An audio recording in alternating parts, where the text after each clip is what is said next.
What's up, y'all? It's Cool Hand Steve, and I promise you this time, this is Chapter 4, or Volume 4, I should say, of Cool Hand Steve's Wild World of Sports.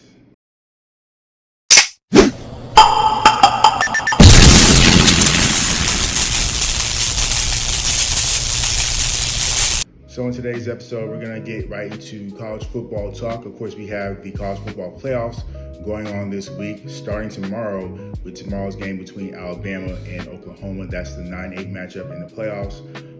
And then on Saturday, we got a triple header. James Madison going all the way up to Oregon. You got Tulane playing Ole Miss.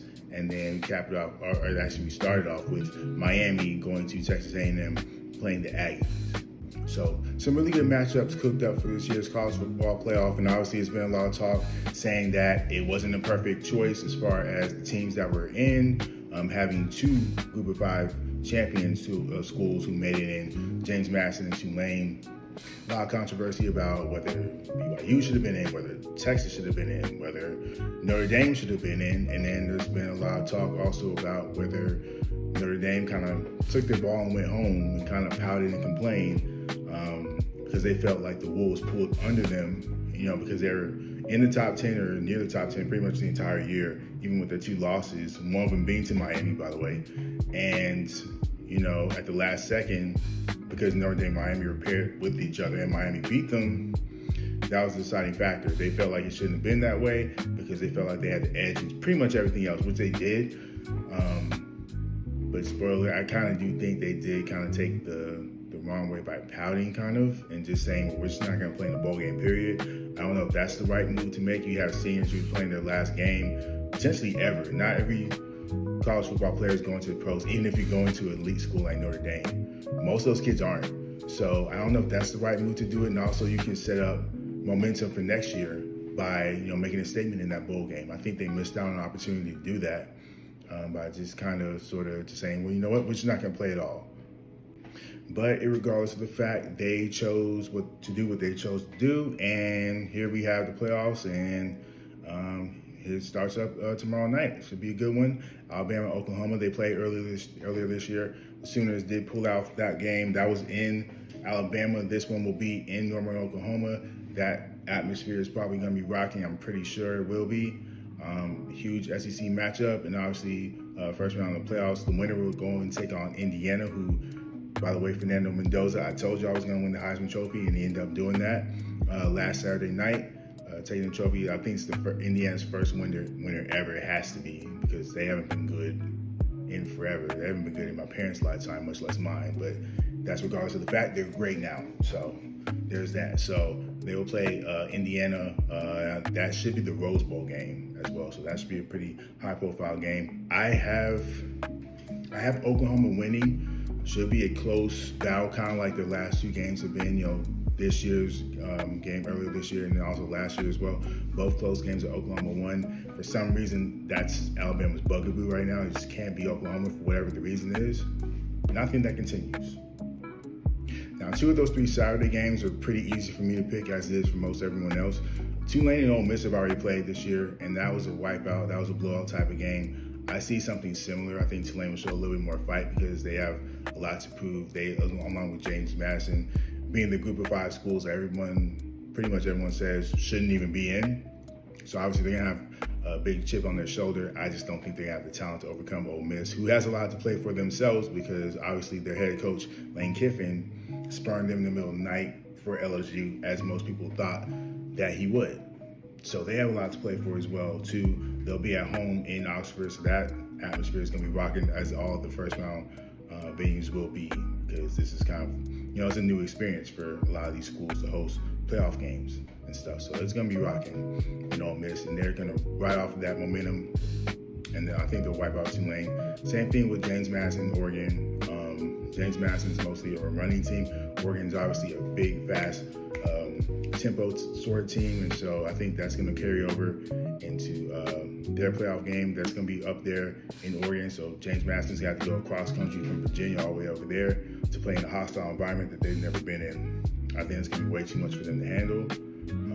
And Oregon's going to go on to the next round. I think they play Texas Tech. If they win that one, that's going to be in the Orange Bowl. That should be a really good game as well. And then Miami and Texas A&M. That one's more of a toss-up. Texas A&M is undefeated at home, and obviously Kyle Field is maybe the loudest stadium in all of college football, arguably. So really tough atmosphere for Miami to go into. Super hostile environment. I think Texas A&M pulls that one out, but it's going to be close. There's sometimes Texas A&M when they're super favored to win a game. A lot of times they don't come through, so that's kind of my trepidation with them. And Miami themselves has a lot to prove as well. Texas A&M has pretty much been in the playoff picture all year, but Miami, obviously they got that last spot over Notre Dame. Some people thought they should have been in because of the head-to-head, and some people didn't. So they got a lot to prove as well. So it wouldn't surprise me if they come out to win, but I do think Texas A&M just edges them out. And moving right along to the NBA, shout out to the New York Knicks for winning something. No, it's not the NBA championship. Obviously, we're not in June yet. That remains to be seen if they can do that. But it did win the NBA Cup, beating the San Antonio Spurs the other day, 124-113 in the title game of that tournament to win it. They did a great job on defense, holding Victor Wembanyama in check. He only had 18 points in that game, 6 rebounds. And then obviously they got great efforts from the Karl-Anthony Towns, the Jalen Brunsons, and of course other role players, Miles Bridges, OG Anunoby, Jordan Clarkson, Josh Hart, all those guys. Great role for them to play, and then they did well. Did very well, and they got the NBA Cup. So shout out to the Knicks for getting that. And they've really been rounding the shape. I think they and Cleveland kind of got off to pretty good starts. Obviously, they were the overwhelming favorites in the East. If you remember, before the start of this year, and Cleveland's kind of going through it right now. They kind of got their injuries and stuff. They're barely over 500, but the Knicks really are rounding into shape. As you see the standings, they're 18-7, so they're getting into second place in the East right now. So I think that's about where they will remain for the most part, unless the Pistons start to falter. I don't see that happening so far. They've just been blazing hot to start the year, and they've been very impressive. But the Knicks are looking good. They're looking like they are the team to beat that most people thought they would be in the Eastern Conference going into this year. You look at most of the rest of the East, it's kind of that topsy-turvy conference that we kind of thought that would be going into the season. And so that's a great chance for some teams to really come in and get a playoff spot that they may otherwise wouldn't have gotten in some other years when the East was a little bit stronger. But obviously with all these injuries that's happening and this and that, like I said, great opportunity for some of these teams to kind of sneak in and get into the playoffs. And then who knows, once you're in, it's anybody's game. Everybody's 0-0, so you can make some noise once you're in there. Now, the reason that Knicks win was so big over the Spurs in the title game of the NBA Cup was because a couple of days before that, the Spurs beat the Thunder, handing them just their second loss of the year in a very, very thrilling game. They won 111-109. Back and forth game, and the Spurs pulled out off in the end. You really saw some of the maturation of a lot of their young players in winning a game of that magnitude against the defending champs. You're obviously Wemby, but then you got your Castles, your Harpers, and some of the role players they stepped it up. You got De'Aaron Fox there, Luke Cornett coming off the bench. Just a tremendous win for the Spurs, a team that's really been growing. They kind of seem in that middle of that Western Conference race, and kind of that third and fourth spot along with the Lakers and them. But obviously Oklahoma City still leads the pack far and away. But you kind of see how taxing it can be to end up breaking that record, because they're going to have to win 74 games, so that's 74-8, only 8 losses. As great of a team as they can be, it's just a lot of games, and it can be very taxing. We saw what happened with the Warriors when they won their 73. They kind of petered out in the playoffs, in that playoff run a little bit. They still made it to the finals and were one game away from winning the championship because they were just that good, but still, it was more of a struggle than people thought it was going to be. I remember that year Steph Curry missed a lot of time, the first 2 rounds pretty much, more or less, because of a nagging injury that he had. So it's just a lot to get that record. They are capable, most certainly, and it wouldn't shock me if they still get it. But you want to save your best stuff for the postseason. You want to make sure everybody's healthy for that. I think that's more important than getting a regular season record. But we'll see what happens. Now, sliding things over to the NFL. First things first, we got a huge game tonight between the LA Rams and the Seattle Seahawks. That game is pretty much to decide not only first place in the NFC West, but first place in the NFC period. Both teams are just rolling into this game, and this is a big-time game. This one's going to be up in Seattle, so we'll see if that atmosphere helps things for the Seahawks or if it hurts for the Rams or vice versa. So should be a great game. That will come on in a couple hours on Amazon Prime. Can't wait to see that one, see who comes out on top. NFC is looking like the superior conference to me. You got all these teams with 10+ wins already. 3 of them in the NFC West, which is crazy. And then you got teams, the Bears, they're doing their thing. The Packers, now we'll see with Micah going down with the ACL tear, we'll see how that affects them on defense. They've been missing kind of some of their receivers here and there, but they're just an uber talented team in all aspects, and they're still super young, so they can still come into the playoffs, make their run, and make things shake. So they still look very good, and they're still viable. As are the Lions, obviously, when you look at how good they are offensively. I think those two and probably one of the teams that finishes in second or third in the NFC West, there's probably a wildcard spots right there. As a matter of fact, I think one was going to have to bumped out because you got 2 teams in the NFC West, 2 teams in the NFC North. So somebody's not going to make it. That's crazy when you think about an 11-win team, a 12-win team, potentially not making the playoffs in the NFC. But that's where we're at right now. Now, me, as far as my Cowboys go, it was a nice little streak they had around a month ago, when they beat Philly and they beat Kansas City, or of course they beat the Raiders before that. And George Pickens was going off, CeeDee Lamb was going off, and this and that. Kind of crashed back down to earth since then, right? We had the tough loss a couple weeks ago, or a week ago, to Detroit on Thursday Night Football. Yeah, it was a couple weeks ago. And then they had all that time off. They host Sunday Night Football against Minnesota, and they lay an egg against Minnesota. So, defense kind of goes back to what we thought it was going to be earlier in this year.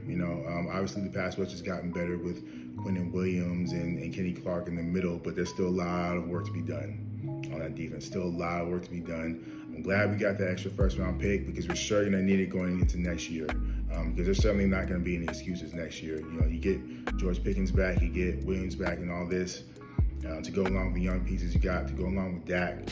The excuses were there this year because honestly they're overachieving, even to a lot of people's expectations, even to what they're doing now. Most people thought we were going to be terrible. Not terrible, but still a lot of work to be done. And it's going to need to be done mostly in the draft, and then also we'll have to clean up in free agency. So that's where the Cowboys are at now. I can see the division to the Eagles, and they've had their struggles. And just because they beat the Raiders last week, well, it's the Raiders. Everybody's kind of beat up on the Raiders this year. So that's not really saying much. And then they got Washington twice, so they should have this division pretty much sewed up. But a lot of their problems aren't going away, and I think once the playoffs start, I think we're going to see a lot of those bubble back up to the surface for them. Now, when we flip things over to the AFC side, that's where things get a little bit more interesting because we have a Chiefs team that will miss the playoffs for the first time in over a decade. So well before Patrick Mahomes even got there, they were a playoff team, if nothing else. Obviously, once he got there, he elevated them to Super Bowl contending status or winning status. But that's all done now. The Chiefs will miss the playoffs. Obviously, Patrick tore his ACL, so prayers out to him. Speed recovery. He's already started his rehab, so that's a good sign. It's good news. He's already had his surgery. So he's looking to be back towards the start of next year. He probably will miss a few games, but then he'll be back from there. But he's going to have to come back to a different roster, I feel, because the Chiefs are going to have to do some retooling, to say the least, with some of their pieces. They've kind of gotten a little long in the tooth, a little bit old. All those playoff runs, those deep playoff runs, they catch up to everybody eventually, and it's no different with them. So they're going to have to get younger. They have to get more explosive weapons.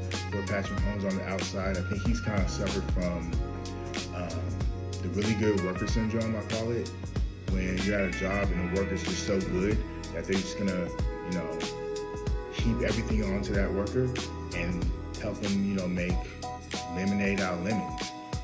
But it just doesn't always work that way. They kind of give him all the work, they overload him, and they don't really give him the help that he needs because they feel like he's so good, he can just overcome everything. It just doesn't work like that. And really anything in life, including football. And they're able to stretch it as long as they could to get enough help for him, but Patrick Mahomes is going to need some dynamic weapons if the Chiefs are going to want to continue their dynasty.